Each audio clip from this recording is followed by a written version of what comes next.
지난 시간에는 엘리사가 엘리야에게 두 배의 갑절의 능력을 구했다고 하는 말씀을 드렸지 않습니까? 어떻게 생각하세요? 그런 그 아들이 아버지한테 너 뭐 원하니 그랬더니 뭐 기껏해야 뭐 핸드폰 사주세요, 로또 사서 이렇게 하는 것이 아니라 아버지 재산을 두 배 주세요 이렇게 하면 이거 어떻게 생각이 드시겠어요? 야, 이놈 자식이 미쳤나 돌았나 뭐 그런 생각하지 않겠습니까?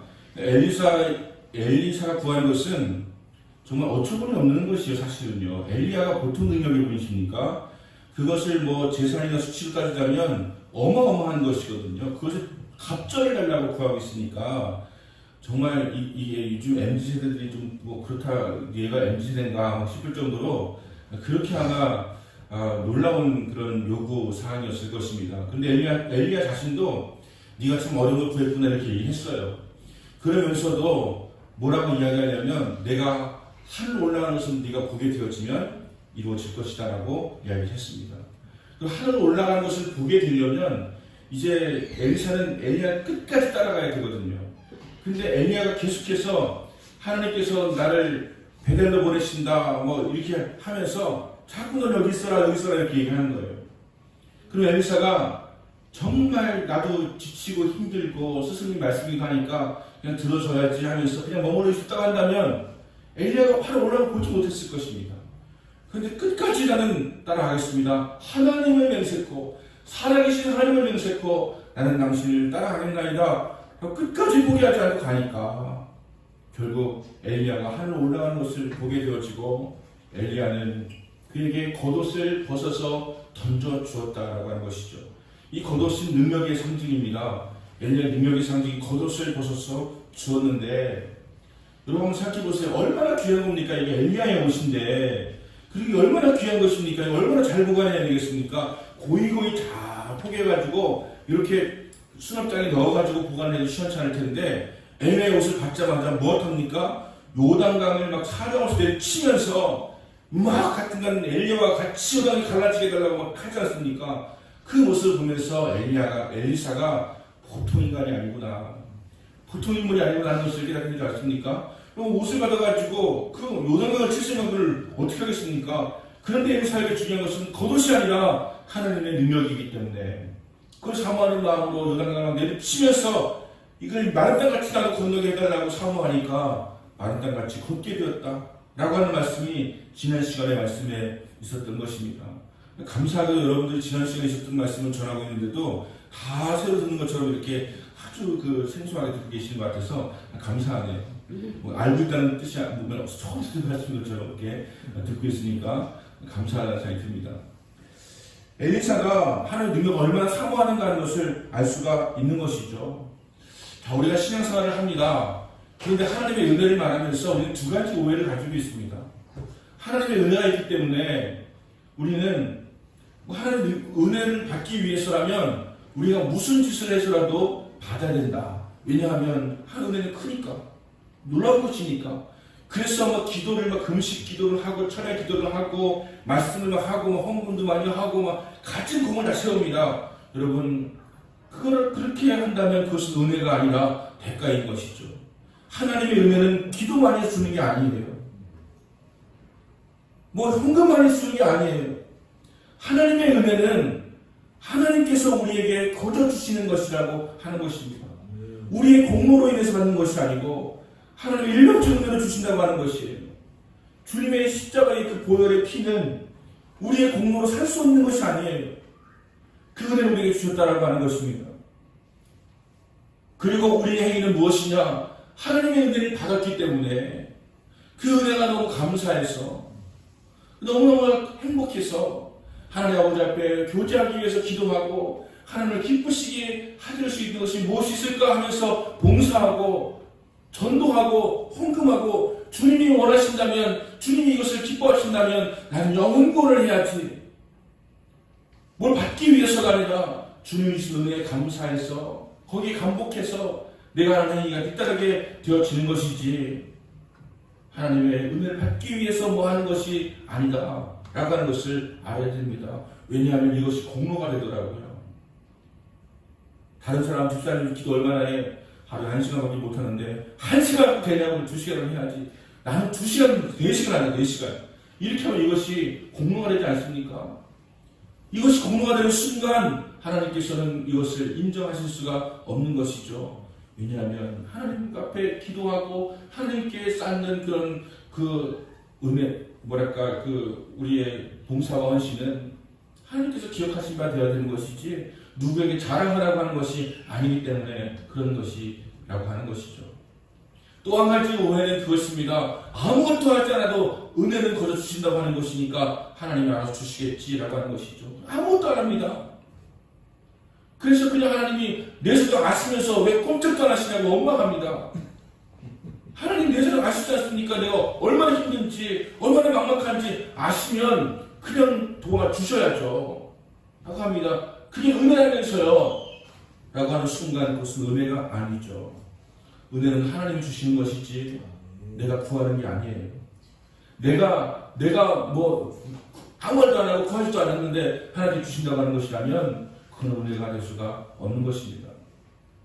하나님은 일방적으로 주시는 것이긴 하지만 성경에 이렇게 기록해 놓고 계십니다.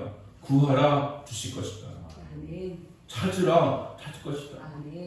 천국은 침노하는 자의 것이다. 천국 침노하는 자의 것이다. 천국을 침노에 들어가는 자에게 천국을 주시겠다라고 하는 거예요. 그리고 너희가 내 이름으로 무엇인지 구하면 내가 응답하리라. 하나님께서는 우리에게 무언가를 말씀하시는 거예요. 아무것도 하지 않고 구하는 것이 아니라 하나님께 구하라고 하는 것이에요. 그러나 중요한 태도는 이 두 가지로 갈립니다. 하나님이 응답해 주시고 안 주시고는 하나님의 주권이에요. 구해놓고서 왜 응답하지 않느냐라고 원망하는 것은 그건 구하는 자의 바른 태도가 아닙니다. 하나님 우리에게 반드시 응답하시는데 내가 구하는 것을 응답하기도 하시고 하나님께서 보시기에 더 적당한 것을 응답하기도 하시고 지금은 때가 아니니까 딜레이시키기도 하시고 이렇게 응답하시는 것이지 내 기도에 응답하지 않는다고 원망한다면 그것은 구하는 바른 태도가 결코 아니라고 하는 것입니다. 저는 엘리사에게서 그것을 봅니다. 엘리사는 사모함이 있었어요. 막 간절히 구하는 사모함이 있었고 또 이 그 은혜 사모함으로 인해서 열정이 그에게 있었다고 하는 것입니다. 엘리야가 주고 안 주고 하나님이 주고 안 주고는 그분께 달린 것이지만 엘리사는 최선을 다했습니다. 엘리야를 따르기 위해서 최선을 따랐고 엘리야의 능력을 받기 위해서 최선을 해서 구했고 그리고 엘리야의 옷을 받아들고는 최선을 다해서 요단강을 쳤습니다. 응답은 하나님께 있는 것이지만 우리의 최선을 다해야 한다고 하는 것입니다. 여러분 아무것도 하지 않는 은혜를 구하지 마시고 또 내 공로로 인해서 하나님께서는 주신다라고 하는 생각하지 마시고 나는 최선을 다하고 결과는 하나님께 맡기는 그러한 태도와 자세를 가지고 신앙생활을 하시기를 바랍니다.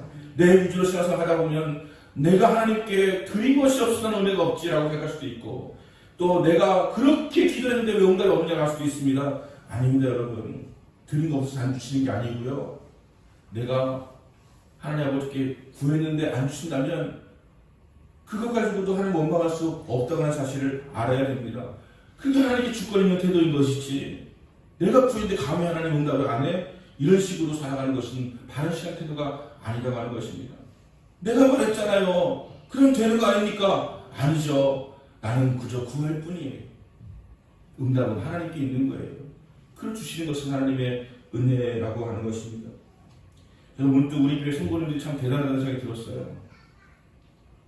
어떻게 주일날 설교 한 편 듣고서 이 험악한 세상을 이기는지 어떻게 주일날 설교 한 편을 듣고서 이 험악하고 이 유혹 많고 또 힘든 이 세상 가운데서 영적으로 승리하는 삶을 살아갈 수 있는지 여러분 모래 위에 지은 집이나 반석에 지은 집이나 똑같습니다. 아무 문제가 없으면 똑같아요. 하지만 창수가 나고 비바람이 몰아치고 폭풍이 몰아치고 또 홍수가 나면 모래 위에 지은 집은 무너지는 것이에요. 반석에 지은 집은 남지만 모래 위에 지은 집은 보기에는 멀쩡해 보이지만 비바람이 치고 시험이 닥쳐오고 어려움이 닥쳐올 때는 무너지게 되어진다고 하는 것입니다.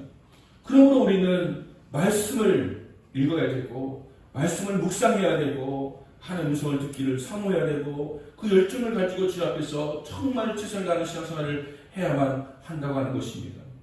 여러분, 모래 위에 지은 집을 가지면 안 됩니다. 모래 위에 지은 집은 말씀을 듣고 행하지 아니하는 자가 모래 위에 지은 집이라 말씀하시고, 반석 위에 지은 집은 말씀을 듣고 행하는 자가 반석 위에 지은 집이라고 말씀하고 있는 것입니다. 여러분, 주의 종이 하나님의 말씀을 대원해서 전할 때 그 말씀 가운데 여러분 마음에 감동이 있다면 그것은 여러분이 행하셔야 됩니다. 그래야지 그것이 반석의 벽돌을 올리듯이 그렇게 쌓여가는 것이지, 말씀을 들었는데 감동은 왔는데 여기에서 탁 막혀버렸다. 여러분, 그건 가시덤불이죠. 바이킴에서 자란 씨앗인 것이죠. 그럼 여기서 은혜만 받고 여기서 굳힌다. 그러면 여러분은 모래 위에 지금 쌓고 있는 것입니다. 여러분 혹시 저모르게 날마다 말씀을 많이 읽으시고 기도하고 있는지는 제가 모르죠. 하나님께서 저에게 투시 은사를 주시지 않으셔가지고 여러분이 어떻게 뭘 하고 있는지 알 수는 없습니다.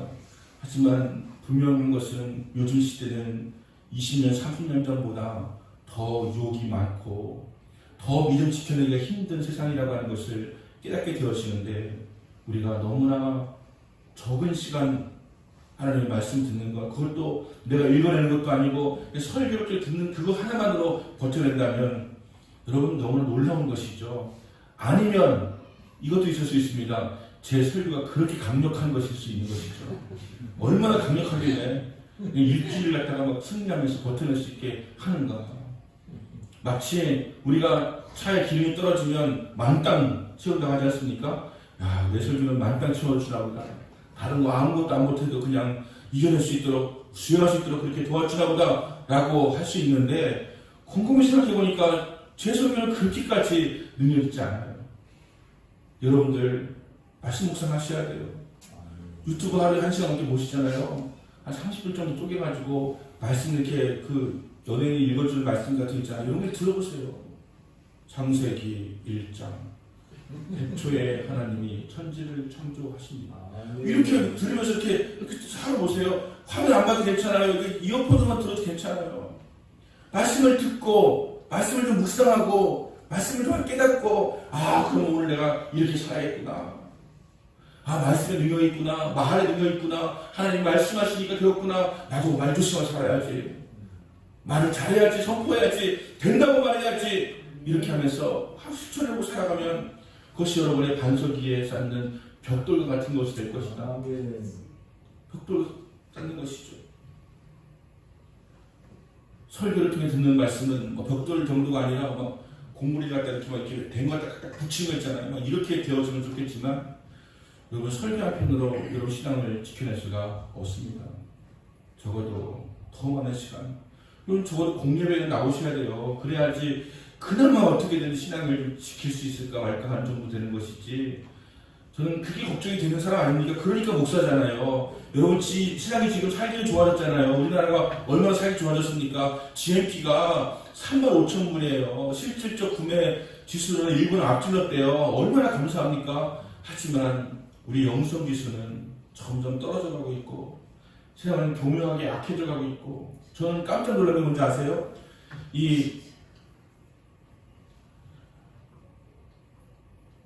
그 자동차 회사를 만드는 그 약간 미친 사람 같은 그 사람 있잖아요. 그 사람이 칩을 머릿속에 넣겠다고 신청하는 거예요, FDA에. 근데 FDA에서 그것을 거절했습니다. 여러분, 그 칩을 넣는다고 하는 것 자체는 성경 기록도 있잖아요. 뭡니까? 666 표를 받는 거랑 마찬가지란 말이죠. 그러니까 그렇게 대단한 사람이 그렇게 많은 돈을 벌어가지고서 칩을 넣겠다는 것을 발표를 하고 애들 실천하는, 다행히 FDA에서 그 생명윤리와 관련된 것이니까 안 된다라고 거절해서 망정이지. 지금 세상이 이렇게 성경대로 종말을 향해서 시작되고 있는 것 같은 그런 세상을 살아가고 있는데, 우리는 마치 막 기차가 막 그냥 막 가면서 한 시간만 더 가면 절벽 떨어지는데 그것도 모르고 그 안에서 춤추고 노래하고 술 먹고 뒹굴고 있는 그런 것처럼 살아가고 있다면 얼마나 어리석은 자입니까? 주님 오시기까지 가까워지고 있는데 이렇게 훔쳐가서 살아가서는 어떻게 이 험한 세상을 이겨낼 수가 있겠냐라고 하는 것이죠. 오늘 말씀 듣는 가운데서 하나님 은혜를 사모하는 엘리사의 사모함과 간절함이 여러분에게도 회복될 수 있게 되기를 원합니다. 이제 엘리사가 진짜로 능력의 삶을 살았는지가 궁금하지 않습니까? 오늘 엘리사의 이야기를 나눌 때 이것은 엘리사의 일화가 아니에요. 우리 성경을 읽을 때 이건 엘리사의 일화구나, 에피소드구나 이렇게 읽으면 안 돼요. 문제를 가지게 된 이 신학생의 와이프가 내 상황과 동일하다고 하는 그런 마음을 가지고, 그렇다면 나도 이렇게 살아갈 때, 나도 이렇게 행동할 때 하나님께서 은혜를 주시는구나라고 하는 것을 되짚어 봐야 되는 것입니다. 역사라고 하는 것은요, 이에치카가 이야기한 것처럼 과거와 현재와의 대화 같은 것이에요. 근데 우리 그거 배우지 않습니까? 이렇게 뭔가 물리인가 수학 배울 때도 이 점하고 이 점하고 연결하면 뭐가 됩니까? 선이 되잖아요. 선이 뭐가 생깁니까? 방향성이 생기는 거잖아요. 현재와 과거를 통해서 현재의 그 묵상하면서 우리는 미래에 향한 방향성의 협정이 되는 거예요. 그래서 역사가 중요한 거고, 역사를 바로 하는 것이 중요한 것입니다. 과거를 통해서 현재를 깨닫고 미래 방향성을 결정하는 것이니까. 그래서 우리가 성경을 통해서 보면서 이건 과거의 역사가 아니라 바로 현재 나의 역사다 라고 받아들이면서 이걸 통해서 우리 미래에 나갈 수 있는 그런 은혜가 우리에게 있어야 한다고 하는 것입니다. 선자의 제들 가운데서 제 아내 되는 한 여인이 엘리사를 찾아왔습니다. 사연을 들어보니까 참 딱합니다. 선자의 제자라고 하면 지금으로 말하면 신학생인데, 전사님인데 갑자기 죽었습니다. 아내의 표현을 빌리자면 하나님을 경외하는 사람이었어요. 그리고 엘리사도 이렇게 이야기합니다. 당신도 아시다시피. 엘리사도 이분이 대단히 하나님을 경외하는 사람, 신실한 사람인 것을 알고 있는 사람이었어요. 그리고 아내가 엘리사의 제자가 신실한 것을 알고 있었다고 하는 것입니다. 누가 또 부인할 수 없이 신실한 사람이었다는 것이에요. 이 사람이 죽었다는 것이에요. 우리 이것만 가지고도 참 이해가 안 됩니다. 하나님께서 부르셨다면서요. 근데 왜 시작도 안 붙었는데 데려가시나요? 또 데려가시는 건 좋은데 왜 이렇게 빚더미를 빚잔치 남겨놓고 가시나요? 왜 이렇게 힘들게 하시나요? 이해가 되지 않지 않습니까? 그 아내가 이해가 되지 않는 거예요. 그래서 엘리사를 찾기로 결정하고 찾아 나섰다는 하는 것입니다. 우리는 죽음에 대한 해석을 제대로 하지 못합니다. 여러분, 죽음은 항상 우리 곁에 있는데 죽음을 잘 알지 못해요. 여러분, 죽음을 빠르게 좀 깨달으시면 여러분 삶에 굉장히 큰 유익이 있을 것입니다. 지난주에 장로님 한 분이 소천하셨어요. 김대식 장로님이라고 하는 분인데, 이분이 저하고도 함께 이렇게 설교도 다니시고 이렇게 했던 분이시기 때문에 참 귀한 분이세요. 건축업을 하시면서 우리 청주에 있는 많은 교회들을 지었고요. 그리고 아들이 이렇게 아버지의 양육을 읽어내려가면서 적어도 100여 개 교회를 찾아가서 도움을 주고 영화 보여주고, 목사님이 어려운 사정이 있을 때는 심지어 자기 통장과 도장을 줬대요. 이렇게 신실한 분이세요.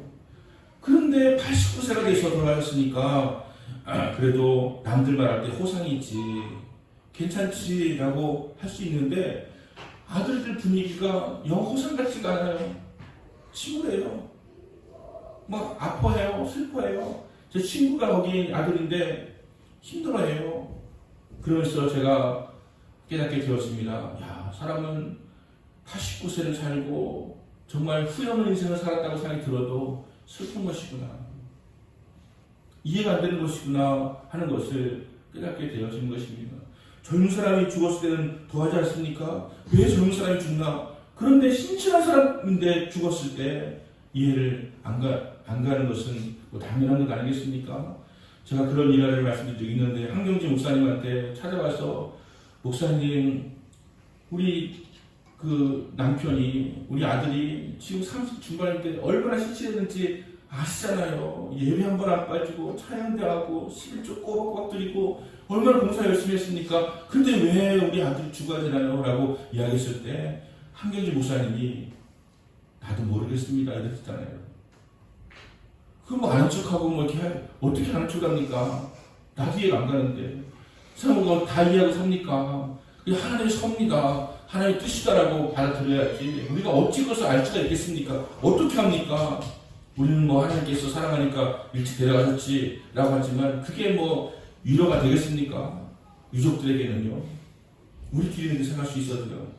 우리 죽음을 잘 이해하지 못합니다. 하지만 죽음에 대해서 이해하려고 노력을 하고 있습니다. 그리고 저도 신학적으로 혹은 죽음에 대해서 어떻게 하면 다르게 해석할 수 있을까를 묵상을 하려고 노력을 하고 있습니다. 여러분, 우리는 왜 죽음을 이해하지 못하는지 아세요? 한 가지예요. 내가 죽고 싶지 않아서예요. 내가 죽고 싶지 않으니까 남의 죽음도 이해가 안 되는 거예요. 우리는 항상 두려워하며 살잖아요. 두려움의 근원은 죽음이에요. 죽음이라고 하는 것에서부터 두려움이 오는 거예요. 우리나라 특히 죽음에 가깝잖아요. 배고파 죽겠다 있잖아요. 근데 우리는 배불러서 죽겠다고 해요. 배불러 죽겠다. 보고 싶어 죽겠다. 다 죽겠다요.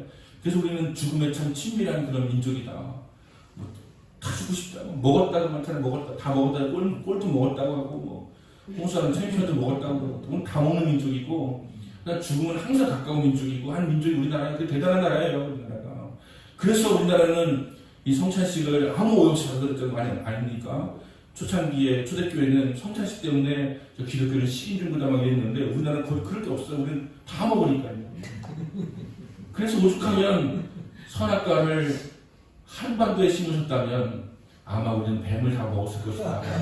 이렇게 하지 않습니까? 뱀도 먹는 민족이니까 다 먹으니까 사탄의 역사를 못했을 텐데라고 하는 이야기를 할 정도로 잘 먹는 나라고 죽음도 늘 가까이 있는 그런 나라입니다. 정말 죽겠다 하는 것은 입에 바르기가 힘들어 죽겠어. 다 죽겠다고 하잖아요. 그럼 막상 진짜 죽는 것은 두려워하는 것이죠. 그러니까 남의 죽음이 더 이해가 안 되는 것이죠. 젊은 나이에 왜 데려가시나 이해가 안 가는 것이죠. 하지만 우리는 할 수가 없습니다. 하나님 뜻인 걸 어떻게 합니까? 하나님이 데려가시는데 우리가 그분이 주권자신데 그분이 주인이신데 데려가는데 우리가 뭘 어떻게 데리고 갈 수가 있겠습니까? 하지만 죽음은 결코 저주가 아닙니다. 죽음은 결코 형벌이 아닙니다. 우리는 이걸 깨달아야 됩니다. 우리는 그냥 시간의 문제일 것이 다 죽기 때문에 그런 것이죠. 지난주에는 그 향수를 불렀던 박인수 교수, 서울대학교 성악가였던 박인수 교수가 돌아가시더라고요. 미국 LA에서. 늘 향수를 부르면서 우리에게 막 추억을 막 갖다 주고 정말 얼마나 아름다운 그 노래입니까? 불렀던 돌아가시더라고요. 다 돌아가세요. 우리도 다 갈 거예요. 죽음을 맞이하고 싶은 마음이 없는 것이죠. 하지만 여러분 죽음을 직면해서 죽음을 맞닥뜨려가지고 살아가신다고 한다면 우리의 삶은 더욱더 용기 있고 비겁하지 않은 인생으로 살아갈 것입니다. 왜냐하면 우리가 비겁해진 이유는 죽고 싶지 않아서거든요. 누구한테 말해 죽을까봐 대들지 못하죠. 우리는 누구한테 밟힐까봐 대들지 못하죠. 정직하지 못하고 바르게 살지 못하는 이유도 죽을까봐죠. 굶어 죽을까봐. 하여튼 여러 가지만 그 두려움이 우리에게 있는데 이 여인에게는 이 남편이 죽은 것이 이해가 되지 않을 수밖에 없지 않겠습니까? 남편이 죽었다고 하는 것은 지금보다 훨씬 심각한 거예요. 왜냐하면 그 당시에는 여자에게는 사회에서 뭔가 누릴 수 있는 권리가 없었거든요. 아들 둘 남겨놓고 권리가 없는데 빚까지 남겨주니까 빚쟁이가 찾아와서는 아들 둘을 데려가겠대요. 종 삼겠대요. 그걸로 대가를 받겠다는 거예요. 그러니까 기가 막히지 않습니까? 자기 아들을 데려가서 지금 종으로 삼겠다는데 기가 막히지 않겠습니까? 남편을 원망하기도 하고 남편을 부르신 하나님을 원망하기도 하고 그렇게 살아가야 될 것인데 그래도 이 여인은 원망하고 불평하기보다는 하나님께 찾아와서 부르짖어 간구하기 시작하였다라고 하는 것입니다. 중요한 것 아니겠습니까? 그는 하나님을 아는 바른 지식이 그에게 있었던 것이에요. 하나님은 아신다. 나는 이게 이해가 안 되지만 하나님은 아신다. 그리고 하나님께 구하면 된다 라고 여기면서 하나님의 종이었던 엘리사를 찾아가서 구하고 있는 이 여인의 모습을 발견하게 되는 것입니다. 여러분, 세상이 너무 부조리하지 않습니까? 세상이 공평하다고 생각되지 않잖아요. 저는 이 문제가 언제나 있었지만 요즘 들어가지고 더 그런 걸 느끼려지게 되는 것 같아요. 아버지가 검사하면 퇴직금이 500억이에요. 아버지가 검사하면 피해자에게 가정폭력을 행하고도 자기는 서울대학교 가고 피해자는 민사고를 나왔는데도 불구하고 대학을 못 가요. 자살을 하려고 해요. 이게 세상이고 이게 부조리고 불공평한 것이죠. 검사는 검사를 징계하지 않아요. 검사 동일치 원칙이 있어가지고 검사는 검사를 징계하지 않습니다. 그래서 일반 서민들은 평균 기소율, 구속 기소율이 뭐 30여 프로가 되는데 검사는 1%도 안 돼요. 정말 이슈가 나와서 여론이 막 들끓어야 간신히 구속 한 명 시키는 것이 검사들이에요. 판사들이에요. 그래서 너도 할거 없이 검사 판사 시키려고 그날을 치는 겁니다. 하지만 하나님께서 그것을 원하시는 것입니까? 기뻐하는 것입니까? 아니잖아요. 우리 이런 상황 가운데서 가슴 아파합니다. 왜 이런 삶을 살아야 되지? 왜 이렇게 불공평한 삶을 살아야 되지? 돈이 있으면 여러분 3심까지 가서 재판 벌이려면요, 제가 따져보진 않았지만 돈이 엄청나게 듭니다. 여러분 변호사 비용이요 아주 간단한 그냥 사건 하나에도 최소 500이에요. 근데 그런 사건을 맡기려면 몇 천만 원씩 주고서도 그렇게도 잘 나가는 부장판사 출신 검사를 주려면 몇 천만 원, 몇 억을 줘가지고 해야 되는데 30까지 해야 되려면 어마어마한 돈이 드는 거예요. 우리는 그런 것이 있는지도 모르는 사람들이었지만 알아도 돈이 없어서 못하는 사람들이에요. 근데 어떤 사람들은 그것을 쉽게 해가면서 살아가는 모습 볼 때 막 분노가 막 올라오지 않습니까? 안 올라오시나요? 막 분노가 일어났잖아요. 이 왜 세상이 왜 이런가? 하나님 도대체 뭐 하시는 겁니까? 뭐 이런 생각하지 않습니까? 저는 해요. 저는 좀 개인 그보다는 좀 사회지향적이고 좀 이렇게 좀 그 부조리에 대해서 좀 분노하는 게 좀 있어가지고 좀 그런 게 있어요. 이거 있지 않습니까? 그런 가운데서 이 여인도 이해가 되지 않는 상황을 닥쳤을 때 하나님 원망할 수 있잖아요. 여러분 지금 혹시 하나님 원망하고 계시는 게 있지 않습니까? 왜 우리 지금 가난한 겁니까? 왜 우리는 안 풀린 것입니까? 저도 크리스천이에요. 저도 기도관이에요. 저도 하나님께 할 거 다 했어요. 근데 왜 우리 지금 이 모양이에요? 왜 우리 친구들이 이 모양이에요? 왜 우리는 계속 가난해요? 제가 이런 11조로 적금 벌어도 막 집한채 샀을 거예요. 막 이렇게 원망하는 마음이 들지 않습니까? 근데 이 여인에게서 우리가 배울 수 있는 것은 이 여인은 그렇게 원망하는 것이 아니라 하나님께 나아가서 부르짖어서 구하였다라고 하는 것입니다. 여러분 우리의 태도를 바꾸셔야 됩니다. 하나님은 전능하신 하나님이세요. 바른 지식을 가지시면 하나님 전능하시는 것을 알 수가 있습니다. 하나님께 나가시면 돼요. 하나님께 기도하시면 된다는 거예요. 기도의 태도와 방향성도 중요하지만 어쨌든 간에 하나님 인정해주는 기도를 드리면 된다라고 하는 것을 여인은 알았던 것이죠. 그래서 엘리사를 찾아가서 간구합니다. 우리 남편 당신도 아시지 않습니까? 참 신실한 분이셨습니다. 근데 빚을 남겨가지고 저희가 죽게 생겼습니다라고 이렇게 이야기할 때 아들들 종으로 잡혀가 생겼습니다라고 이야기할 때 엘리사가 이걸 물어봅니다. 너희 집에 남은 것이 무엇이냐고. 여러분 지금 남은 게 뭐가 있습니까? 여러분 너무 힘드시잖아요. 근데 남은 게 뭐가 있지 않습니까? 남은 게 뭡니까? 그걸 묻고 있는 거예요. 그랬더니 이 여인이 기름 한 그릇 외에는 남은 것이 없나이다 라고 이야기해요. 아들하고 지금 살면서 기름 한 그릇 외에는 남은 것이 없나이다 라고 하는 것입니다. 물론 제가 처음에 이야기할 때 은혜 이야기할 때 그렇게 말씀드렸지만 그런 생각하거든요. 하나님 도와주시면 그냥 도와주시면 되지 뭘 자꾸 묻고 따져요. 한 그릇 남았든 두 그릇 남았든 그게 중요하니까 무에서 일을 창조하신 하나님께서 그냥 때려서 축복하시면 되지 뭐 그릇 남은 왜 물어보십니까? 라고 할 수도 있습니다. 그런데 여기에서 하나님의 영적 원리를 우리가 깨달아야 돼요. 하나님은 무에서 일을 창조하시는 분이시지만 대부분의 경우에 제가 목사로서 성경을 보면서 성경을 깨닫게 되어진 것은 대부분의 경우에 여러분의 것을 사용하셔서 기적을 일으키십니다. 여러분이 있는 것을 활용하셔서 여러분이 있는 것을 받으셔서 그렇게 기적을 일으키시는 하나님이라고 하는 것을 우리가 깨닫게 되어진 것입니다. 그래서 구해야 된다고 하는 것이고 그래서 드려야 된다고 하는 것이고 그래서 하나님을 찾아야 된다고 하는 것을 말씀드리는 것입니다. 자, 이 여인이 한 겹밖에 남지 않았다고 이야기할 때 엘리사는 이 여인에게 가서 그릇을 빌려오라고 이야기합니다.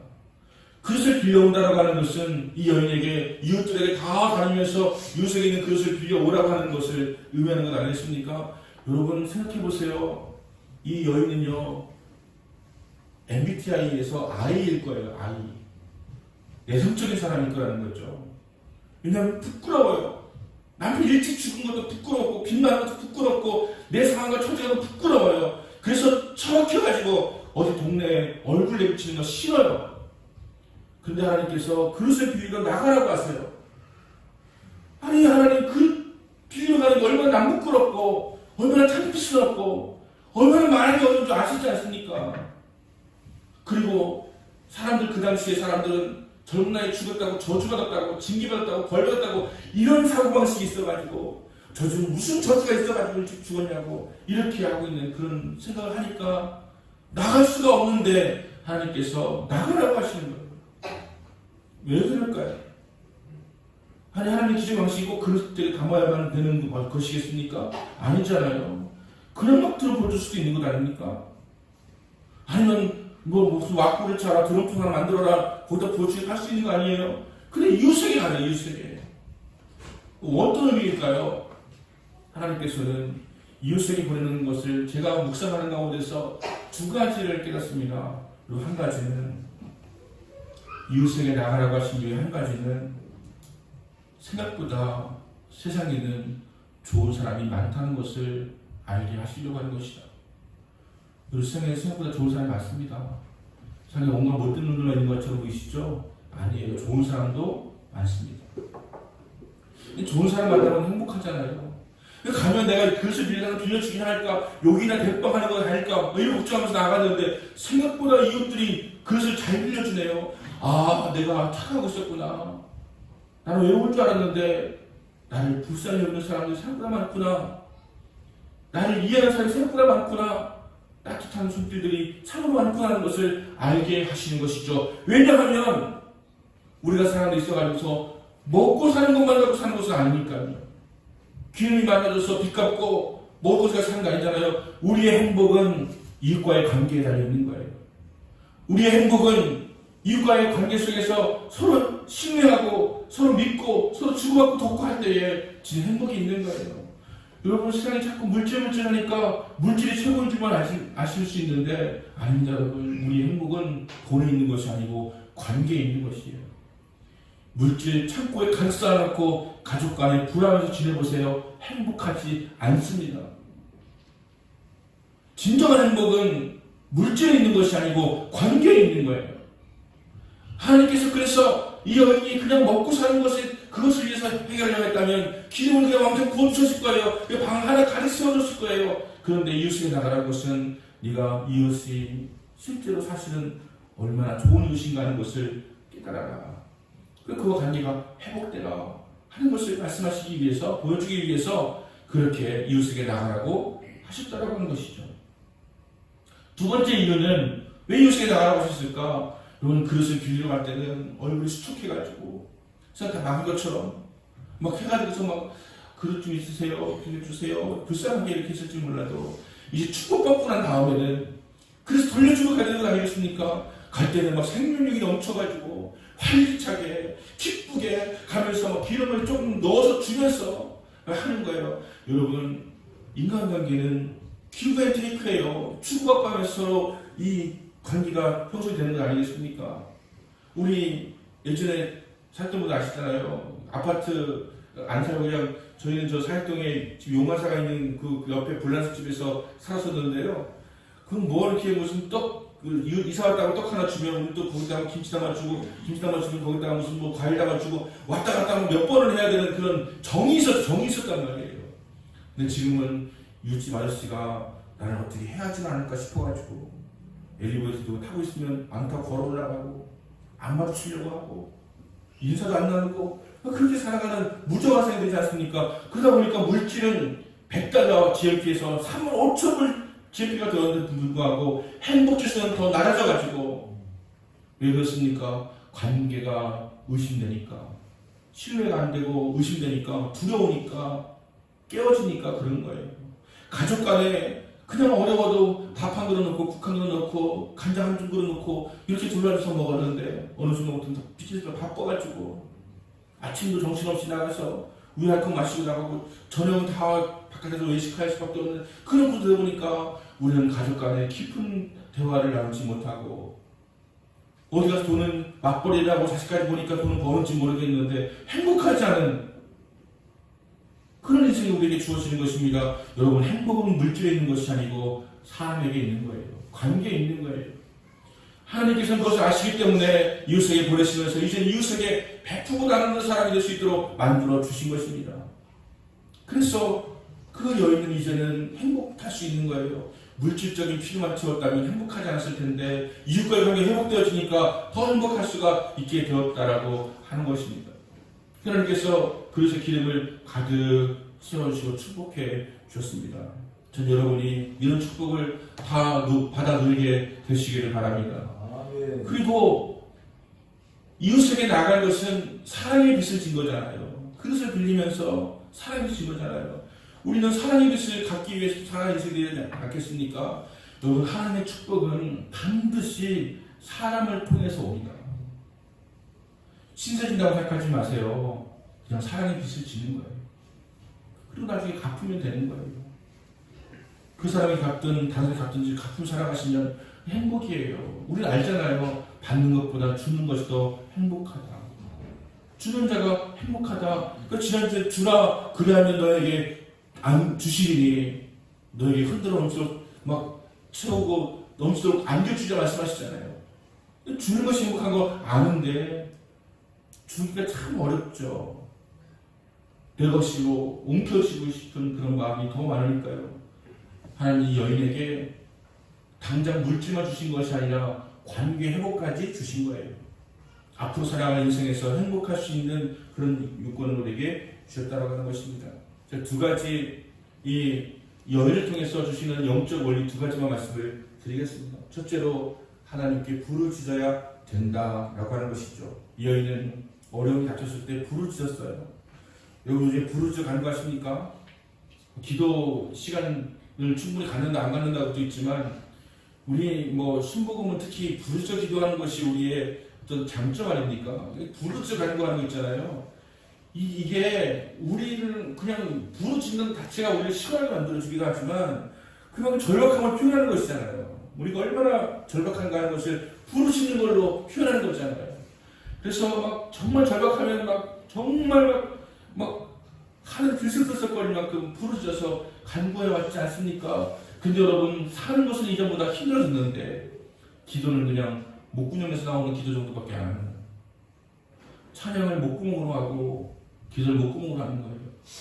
심지어는 목구멍도 안 해요. 그냥 물론 찬양과 기도는 배로 해야 돼요. 배에 힘주고 하셔야 돼요.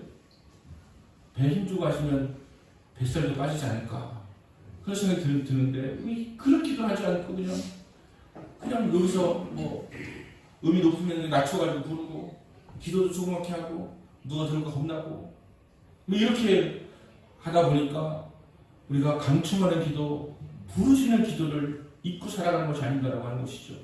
여기 보세요. 이 여인은 와서 간구하였다라고 부르짖어. 여러분 엘리사에게 부르짖어 이르되 이렇게 기록하고 있지 않아요. 부르짖어 이르되 막 부르짖어 이르는 거예요. 하나님 어디 있어요? 이렇게 하는 것이 아니고 나를 살려주세요라고 부르짖어 간구하고 있는 거예요. 우리 앞에 홍해바다가 가로막혀 있고 뒤에는 애굽 바로 군대가 추격해오는 바람에 진퇴양난에 빠진 이스라엘 백성들의 이야기가 출애굽 14장 10절에 나오는데 바로 가까이 올 때 이스라엘 자손이 눈을 들어본즉 애굽 사람들이 자기의 뒤에 이른지라 이스라엘 자손이 심히 두려워하여 야훼께 부르짖고 여러분 부르짖는 거예요. 근데 부르짖는 기도가 우리가 집에서 하기 좀 어렵잖아요. 그 부르짖는 기도가 언제 합니까? 설교 끝나고 나면 부르짖어 기도하잖아요. 그때 부르짖어 보세요. 남들 부르짖을 때 같이 기도하면 무슨 소리 모르잖아요. 부르짖어 보세요. 그리고 우리가 예배에 와서 기도하면 부르짖어 기도할 수 있는 시간이 주어지지 않습니까? 기도하세요. 개인적으로 오셔가지고 부르짖어 기도하세요. 그럼 우리 교회 와서 기도하면요, 부르짖어 기도하기 참 좋아요. 아무도 없으니까요. 기도하면 뭐 혼자 기도하거든요. 그냥 부르짖어 기도하세요, 그냥. 얼마나 좋습니까? 이렇게 기도하는 것이 우리에게 회복된다는 것이죠. 부르짖는다는 것은 간절함과 사모함을 의미하는 것이니까요. 둘째로 그릇을 준비해야 된다고 하는 것입니다. 여기 이 말씀에 그릇을 준비해가지고 왔는데 엘리사가 나중에 그릇이 더 없느냐라고 물으니까 없나이다. 그러니까 뚝 끊었다 하잖아요. 여러분 그릇대로 하나님이 복을 주시는데 저는 그걸 조금 이렇게 깨닫게 되는 것 같아요. 내 그릇의 크기. 저는 그릇이 큰 사람이 아니에요. 그냥 요만한 어떤 그릇이 있어요. 그래서 그 그릇에 차가 넘치면 그것이 진짜 복인 것이죠. 여러분 그릇은 종지 그릇이면서 무슨 대접 같은 은혜를 구하지 마세요. 왜 그런지 아세요? 종지밖에 안 되는 그릇이면 아무리 대접 같은 은혜를 구해도 종지 그릇에 남습니다. 우리가 먼저 구할 것은 그릇이에요. 하나님 저에게 그릇을 주세요. 나의 그릇을 넓혀주세요. 나의 성품이라고 하는 그릇을 넓혀주세요. 나의 지경을 넓혀주세요. 그릇이 준비되어야지 하나님께 수도 부어 주셔도 다 담아낼 수가 있는 것이지. 그릇을 조금 해가지고 큰 것만 구하고 살아가면 아무리 은혜가 임해도요, 그것 때문에 도리어 힘겹고 어려워지게 하는 그런 일이 생겨나게 된다고 하는 것입니다. 그릇은 성품이에요. 그릇은 칼집이에요. 그릇은 우리의 삶에 이루어지는 어떤 명품차로 말하자면 브레이커 같은 것이에요. 명품차일수록 엑셀 밟으면 시원하게 나가기도 하지만 브레이크 밟으면 바로 설 수 있는 것이 명품차 아닙니까? 브레이크가 없으면 마음대로 달릴 수가 없는 거잖아요. 여러분 스스로 성품으로 절제할 수가 없다면 우리는 마음껏 축복받을 수가 없습니다. 너무나 많이 경험하지 않았습니까? 많은 사람들이 복을 많이 받았는데 감당하지 못해서 도리어 주님을 떠나고 교회를 떠나고 타락하고 이혼하고 깨어지고 분열되는 일들 얼마나 많이 있지 않습니까? 그릇이 되지 않고 복을 받으려고만 하면 안 된다라고 하는 것이 이 여인이 가져온 그릇대로 세워주셨어요. 그릇이 없으니까 거기서 쭉 여기 말씀표를 보면 그냥 기름이 곧 그쳤더라 이렇게 하고 있습니다. 그러면 그릇을 넓히셔야 됩니다. 어제도 좋은 목사님들 만나서 대화를 하니까 얼마나 행복했는지 몰라요. 그러면서 그런 얘기 나눴어요. 목회자가 공부해야 된다. 목회자 공부해야 됩니다. 왜냐하면 공부해야 그릇이 넓혀지거든요. 공부하지 않으면 얼마나 좋은 그릇 하나 가지고서 평생 3년 신학교 때 그것도 공부도 열심히 하라고 3년 보냈으면서 그걸 평생 울거먹는 목회자라고 한다면 성도에게 뭐가 흘러가겠습니까? 계속 공부해야 돼요. 그릇을 넓혀야 돼요. 그래야지 가득 담아가지고 가득 넘겨줄 수가 있는 것이지 그릇이 작으면 감당할 수가 없는 것입니다. 복을 구하기 전에 여러분 그릇을 먼저 준비하세요. 그래서 그릇 한참 담을 수 있는 그런 많은 그릇을 준비해 놓으세요. 하나님께서 그 그릇대로 복을 허락하여 주실 것입니다. 동일한 은혜를 구하는 것이 중요한 것이 아니에요. 동일한 은혜를 받는다고 좋은 것이 아니에요. 나에게 맞는 내 그릇에 적당한 크게 은혜가 우리에게 진정한 복이 된다는 사실을 깨닫게 되어지는 것입니다. 저는 조용기 목사님 은혜를 구하지 않아요. 조용기 목사님처럼 크게 달아가지고 복지도 힘들어요. 저는 제 그릇에 맞는 어느 제 30명 성도가 제 그릇을 받는다고 생각하지는 않습니다. 하나님 어떻게 할지 모르죠. 그렇지만 엄청나게 큰 건 아닌 것 같아요. 하나님의 주시는 그릇대로 살아갈 때 그 만족할 때 행복이에요. 우리가 만족하지 못하는 이유는 원망하고 불평한 이유는 내 가지고 있는 성품과 그릇에 비해서 너무나 많은 것을 큰 것을 구하기 때문이 아닐까라고 하는 생각도 하게 되어진 것이죠. 내 분수를 할 때 행복하고 내 그릇을 할 때 행복하고 그 그릇대로 믿음대로 분수대로 살아갈 때 행복하다는 것을 깨달으면서 살아가야 될 것입니다. 한 달한테 받았다고 나는 개뿔 한 달한테 뭘 남기라고 하면서 땅에 묻어두면 제가 목사다 보니까 우리 교회 날마다 생각하면 우리 교회 성도들이잖아요. 근데 우리 성도 중에서 안타까운 게 뭔지 아세요? 한 달한테 받았다고 땅에 묻어두고 있는 분들이 많아요. 은사를 활용해야죠. 하나님께 드려야죠. 남겨야죠. 그런데 묻어두고 있는 하나님께서 묻어둔 분에게 뭐라고 말씀하시겠습니까? 악하고 게으른 종이라고 책망받지 않으려면 묻어두지 마세요. 할 거 하셔야 돼요. 그리고 기도 회사에 있는 분은 기도를 하셔야 되고요. 찬양 회사는 찬양 회사 하셔야 되고, 말씀 회사에 있는 분들은 목사한테 양보하시고요. 말씀 회사에 있다고 자꾸 목사가 지금 말씀 전하려고 하지 말고 저는 양보하시고 개인적으로 목사께서 살아가시면 되지 않겠습니까? 여러분, 엘리사의 능력은 하나님께서 오늘 우리에게 말씀하여 주시는 것입니다. 이 여인처럼 부르짖어 간구할 때, 그래서 준비할 때 하나님 은혜가 넘치도록 채워주신 것을 믿으시길 바랍니다.